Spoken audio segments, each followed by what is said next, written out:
Hello everyone!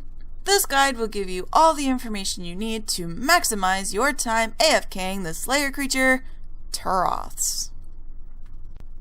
But first, you may ask yourself, why? Why would I want to fight these adorable, peaceful little creatures? First off, they're not adorable. And secondly, you want to AFK farm them because of these ridiculously high seed and herb drop chances.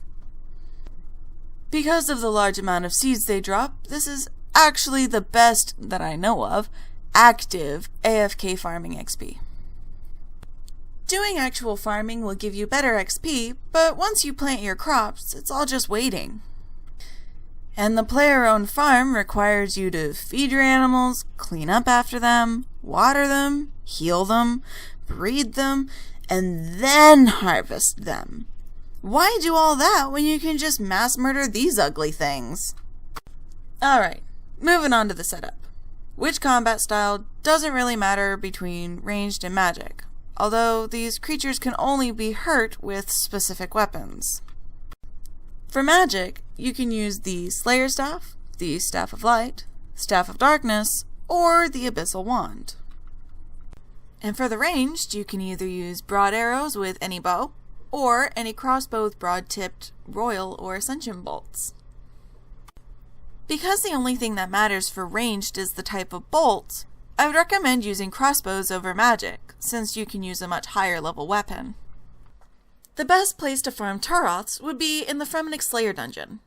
The entrance is located southeast of the Fremennik Lodestone, and if you have the Mask of Reflection or the Mask of the Kurask, you can use one of them to teleport right into the dungeon. If you do not have either of those masks, you can simply teleport to the Fremennik Lodestone and then just run to the cave southeast. The items that you need to bring for this AFK are, well, to start, you have an option between the Bone Tooth Necklace and the Bone Crusher with the Soul Split Curse, or you can replace the Bone Tooth Necklace and Curse with the Vampirism Aura.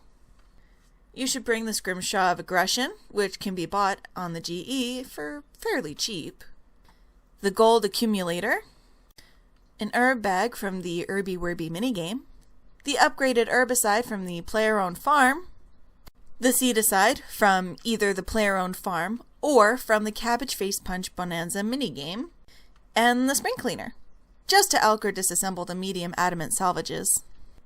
And these are some items that will help increase your kills per hour.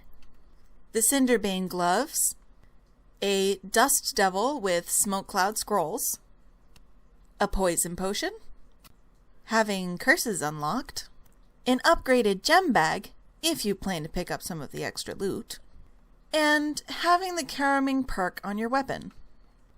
If you have 108 Archaeology and have the Death Note relic unlocked, you can use that to automatically pick up the bones for you in noted form instead of burying them. Once you have all the items you need, there isn't any special position you need to be in. Just run to the middle of the room, turn on either Soul Split, or Pray from Ranged, or your Vampirism Aura, and make sure to turn on the Scrimshaw of Aggression. The herb bag combined with the upgraded herbicide will pick up every herb for you. The seedicide will destroy every seed and give you farming XP. The bone necklace paired with bone crusher will keep your prayer up. The gold accumulator will pick up every coin drop. And the spring cleaner elks salvage and takes apart battle stabs for you. If you're not completely AFK, you can open up the loot interface every once in a while and just loot everything that's around you. Just about all of their drops are noted, and Limport roots are currently worth 4k each.